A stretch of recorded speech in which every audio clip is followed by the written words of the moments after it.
and welcome to the Sportsnaut interview. And today we are continuing our coverage of the NFL draft. And joining us in the conversation is Max Chadwick, who is an analyst over at Pro Football Focus. And he's also the co-host of the college football show for Pro Football Focus. So Max is very well versed in the game of college football, which is why we have him here joining us today, giving us some of his insight and on the upcoming draft. So Max, first things first, welcome, and thank you very much for your time today. Of course, Evan. Thanks for having me on again, man. No problem. Love chatting with you. Now, I know that preparing for the draft, which you do, you study these players all season long, and then you prep for the NFL draft. It can be a very long and tedious process. So I'm sure you're about ready for the draft to get underway here. But when you start to study some of the mock drafts that are out there, maybe you've even put together one yourself. When you look at where some of these players are projected to go, is there a one or maybe two prospects that you can pinpoint that you think's being a little bit overrated right now, maybe being mocked a little bit too early? Yeah, I think there are a couple guys that are probably going to go a little higher than I personally would take them. I think one of the guys that comes to mind for me is Jalen Walker, the linebacker / edge from Georgia. He's a very athletic player for sure, but I'm a little worried he's not going to have a true home in the NFL. I don't know if he could be an every down linebacker. I don't know if he could be an every down edge rusher for you. So there's kind of a difference between being a versatile football player and being a guy who's ultimately homeless in the NFL, right? And I'm a little worried Jalen Walker might fall into the latter category there. So I wouldn't be the one to take Jalen Walker. You got to be a very creative defensive mind to take Jalen Walker somewhere in the top 15 and hope he could be an impact player for you. So I'm a little skeptical on him going that high for them. But him, Matthew Golden from Texas, the wide receiver, I think is a very solid player overall. I think he's a late first round, early second round talent, and there's a lot of people think he might go top 15 in the draft. So don't love that either. Maybe Michael Williams from Georgia, another edge rusher, like Jalen Walker, who's a very athletic player, just raw in a lot of areas. Now, he is a true edge rusher. He's not like Jalen Walker in that, you don't know where he's going to play, but he is raw as a pass rusher right now. So that's another guy right there. So, yeah, those are three of the guys that might go in the top 15 to 20 of the draft that I personally probably would take them a little bit lower. Now, of course, with every draft, it seems like all we ever talk about is the quarterback. So, of course, I got to go there with you. But if let's say let's put your GM cap on here for a second. If you were the GM of one of the teams who is in search of their long-term quarterback, right? We could even use the Giants in this example, maybe even the Browns, because they're in somewhat similar situations there. Do you feel comfortable risking your first-round pick on a guy like Shedeur Sanders or even a Jackson Dart? I know he's starting to rise up draft boards a little bit. Do you feel comfortable using your pick on one of those two guys, or do you think it's a safer play based on what they have currently in the quarterback room to look to address that roster with maybe the best player available, given the unpredictability of this year's quarterback draft class? Yeah, I'm actually in the minority that has Shedeur Sanders QB1. So I personally really like him a lot. I think he is a high floor player. He does not have the physical tools that Cam Ward has. So I would say that Cam Ward has a higher ceiling than Shedeur Sanders. But for the mental side of it, the processing ability is NFL level already. He reads defense like an NFL quarterback already. Extremely, extremely accurate. Takes care of the football as well. I'm a big fan of Shedeur Sanders. So I have no problem taking him in the top 5 of the NFL draft. Now, for a team like the Giants who just signed Russell Wilson and Jameis Winston, do you do that? Or do you say, okay, we'll ride with those two veterans and we'll take Travis Hunter instead? That's a question mark that I think they need to answer. But Jackson Dart, for example, I'm a little lower on him. I think he's still my number 3 quarterback in the draft, but it is a pretty distant third between him and Cam Ward and Shedeur Sanders. So Jackson Dart's a guy I would take in the second round of the draft. I just think that Ole Miss offense is not very translatable over to the NFL. It's a lot of hand-holding that goes into Lane Kiffin's system where the quarterback doesn't have to make any reads in the field. It's kind of just a one-read system where, hey, if the guy running the vertical route down the sideline isn't open, take off and run, right? There's not a lot of reads in that offense, and that's a problem we've seen in the past too with guys like Matt Corral coming from that system, just never really learned how to read a defense in the NFL, and it didn't work out in the NFL because of it. I'm not saying Jackson Dart's going to completely flame out like that, But I do think there's a lot of projection there with Jackson Dart, more so than some people might think there is with him. So he's a very good player. He's been an excellent quarterback at Ole Miss. But the problem, like I said before, is not a lot of NFL translatable stuff from that offense. So I do think he's worth a shot in the second round. Like, for example, if the Giants or Browns don't take a quarterback in the first round, they take Abdul Carter or Travis Hunter, I wouldn't hate them taking Jackson Dart in the second round, right? And seeing what you can get out of him. Now, I'm a little more pessimistic on him ever becoming a long-term franchise quarterback, but at least you're taking a swing with a guy like Jackson Dart. So that's kind of how I view the quarterback class right now. Cam Ward and Shedeur Sanders, I feel comfortable about taking and hoping they could be my franchise quarterback. The rest of them, I'm more, okay, you could take a swing on a guy, but I would not expect them to become your franchise quarterback. So staying with the quarterbacks, how do you think this year's class stacks up? Are we thinking closer to the 2023 class or 2024 class that we saw a year ago with these current group of quarterbacks here?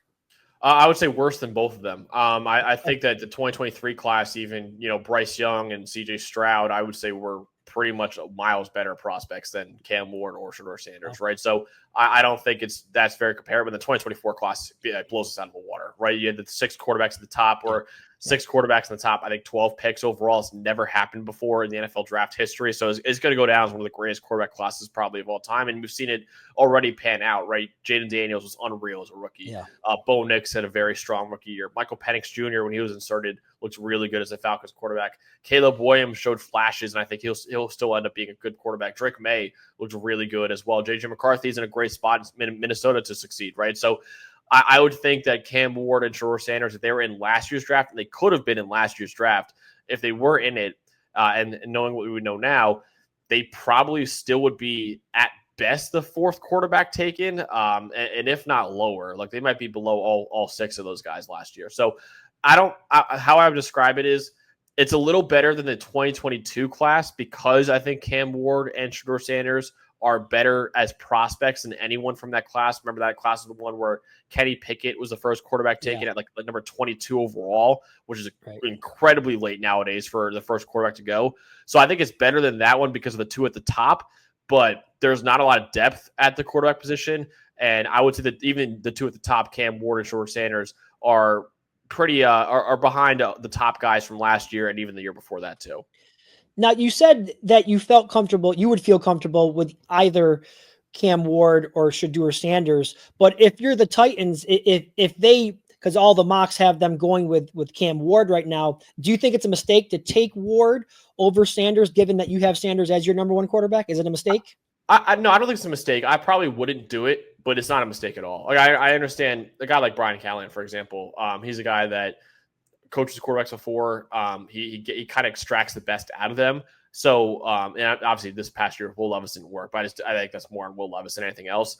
So I think I completely understand him taking the swing on Cam Ward, right? But I would take Shedeur Sanders, and for the example of you're hoping that he could become, I'm not going to say he's going to be as good as this guy, but you're hoping he could become that like Joe Burrow type of archetype, right? Where Burrow does not wow you with physical tools at all, but the way he plays the game mentally and his accuracy is so freaking good. That's the mold that you want to see Shedeur Sanders be in. And the thing is, Brian Callahan was Joe Burrow's offensive coordinator in Cincinnati before he took the Tennessee job, right? So he knows how to work with a quarterback like that. He even said in interviews that he sees a lot of similarities between Joe Burrow and Shedeur Sanders. So I think the fit with Callahan's really good with Sanders. I do not think he will be the number 1 overall pick. I think it's almost set in stone now that Cam Ward will be the number 1 overall pick, which I completely understand, right? I compare Cam Ward a lot to a guy like Jordan Love, who's a very good quarterback in the NFL right now as well. So I don't hate it. Again, I have Sanders QB1, but it is an absolute coin flip for me. If you tell me of Cam Ward QB1, I have no problem with that at all. It really was extremely, extremely close between the 2 of them. I just prefer the floor of Shedeur Sanders a little more than the ceiling of Cam Ward right now. So it is smokescreen season that we're in right now as we get closer to the draft, and we had a couple of reports recently with Schefter and Albert Breer of SI talking about possibly Shedeur Sanders, a couple of those teams picking early, like the Giants and the Browns, who we've talked about a little bit, possibly maybe looking elsewhere to address other needs, and maybe Sanders falling a little bit lower. I know the Raiders were one of the teams that were mentioned. How far do you think Sanders could slip, and where do you think eventually he'll end up? Yeah, I think he could slip pretty far if a couple teams do not take him, right? Because you mentioned before the Browns, I don't know if they're going to take him. It sounds like they're pretty much zeroing in on Abdul Carter or Travis Hunter. Same thing with the Giants. I don't know if they take a quarterback now after signing Jameis Winston and Russell Wilson. And then you talk about the Raiders, but the Raiders just brought in Geno Smith, right? They just gave him a brand new contract too. Do they want to give him? Do you want to draft a quarterback too? I know there's a connection there between Tom Brady and Shedeur Sanders, but again, after bringing in Geno Smith, I don't know if they would take him. Maybe New Orleans does it, but they're a team that I think might also just look for a best player available and wait for a quarterback until next year. I think actually a talking point next year. Arch Manning, one, his grandpa played for the Saints, right? Yeah. Two, the Saints offensive coordinator is Doug Nussmeier. Doug Nussmeier's son is Garrett Nussmeier, who is a star quarterback at LSU. So, and could be one of the top quarterbacks in next year's draft. That's a storyline. I'm wondering if Doug's going to Kellen Moore, the new head coach, and saying, hey, my son's coming out next year. It'd be really cool if I can coach him up, right? And it's not just a nepotism thing either. Garrett Nussmeier is actually one of the best quarterbacks in next year's draft too. So that could be a talking point. So I don't know if New Orleans pulls a trigger on Sanders there. I don't know if the Jets do it after signing Justin Fields, right?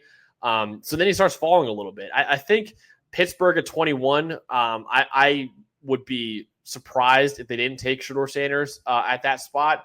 Maybe the Rams, if he falls even further than that, with Matthew Stafford kind of getting close to probably his final days in the NFL. So maybe they're interested in finding the next replacement for him. I would be surprised if he fell out of the first round, but I think it's certainly a possibility that he goes late first round. Yeah, and for many reasons, of course, his dad being one of them, the Sanders name, he's going to be the focal point of the draft on draft night, especially in round one there.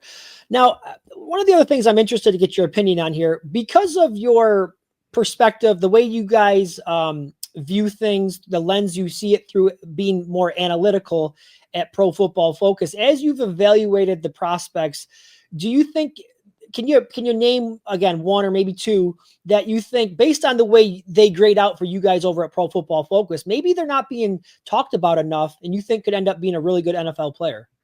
Yeah, there's a few that I'm really high on. I love James Pierce Jr., the edge from Tennessee. He seems to be slipping into the late first round in a lot of mock drafts right now. I would take him even at number 8 overall to the Carolina Panthers. I mean, this guy's been one of the best pass rushers in the country 2 years in a row in the SEC. He's got unreal tools as well to develop to work with. I think I would take him in the top 10 to 15. I think he's the number 2 edge in the draft behind Abdul Carter. And right now it looks like he's going to be going lower in the first round than I would take him. So I think that's one guy right there. Some of the receivers seem to be slipping a little bit, like Luther Burden III and Emeka Egbuka, maybe even to the second round. I'm high on those two as well. I think they should be top 20, top 25 picks in the draft. They might fall to the second round. And then there's a couple guys that might fall to like day 3 of the NFL draft that I'm really high on. One of them is Kevin Winston Jr., the safety out of Penn State. He had a partially torn ACL this past year that limited him only to 2 games. But the year before, he was a first-round safety and has crazy athletic tools as well. He is an excellent run defender, really good in coverage as well.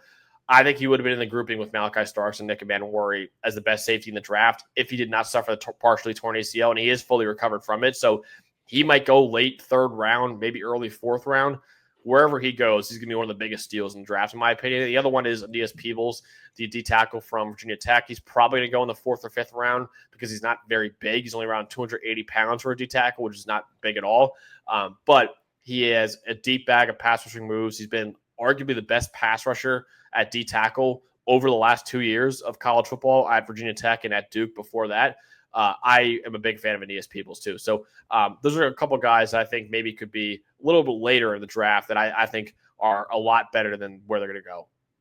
Excellent stuff there. Max Chadwick from Pro Football Focus doing a great job here with us. One last topic that I wanted to ask you about. We're inching very, very close here to the draft, just a couple of weeks away now. Can you identify a prospect that since the end of the college football season into the bowl season and all the pre-draft stuff has really seen their stock rise and you think will continue to rise right up until draft night? Yeah, there's a few guys. I think there are a few guys that have really, moved up a lot because of the combine and the Senior Bowl. One of them is Shamar Stewart, the edge rusher out of Texas A&M. He was probably the best player at the Senior Bowl. and then he turned in arguably the greatest combine performance we've ever seen for a defensive end, right? So he's a guy that went from maybe a second-round pick in the draft. Now I think he might be a top 15 pick in the draft without even playing a real game, right? Because he was great at the Senior Bowl and he was great at the combine as well. The production is not there for him. I think he has like 5 sacks in his entire career at Texas A&M, but he's a freaky athletic player. He dominated the Senior Bowl. And the Texas A&M defense is not the best for production for edge rushers. We even saw Nick Scorton this last year not be as productive as he was at Purdue. It's more of a defense that asks you to read and react as an edge rusher rather than pin your ears back and just let you go after the quarterback, right? So I think that's a guy that is moving up boards a lot right now is Shamar Stewart. And yeah, there's a lot of other guys too. Matthew Golden, I've seen rise a lot on big boards lately. Nick Manwari, the safety from South Carolina, went from a day 2 pick to, again, like Shamar Stewart, having one of the best combines we've ever seen from his position. And he's now probably going to be a top 25 first-round pick in the NFL draft because of it. So those are a few guys that, have not played since the season ended, but yet have seen their stocks, skyrocket because of how good their pre-draft processes have been. Well, it'll be here before we know it, and I'm sure you're ready for that draft night, as many of us are as well. You can follow Max, and I encourage you to do so over on X at CFB Max Chadwick. That's where you can find him. Also, go out there and check him out on the College Football Podcast that he is a co-host for with Pro Football Focus. Max, we appreciate all your time today. You gave us a lot of great information. I know our listeners and viewers out there will appreciate it. Thank you so much for your time today. Thanks, Evan. Appreciate you, man.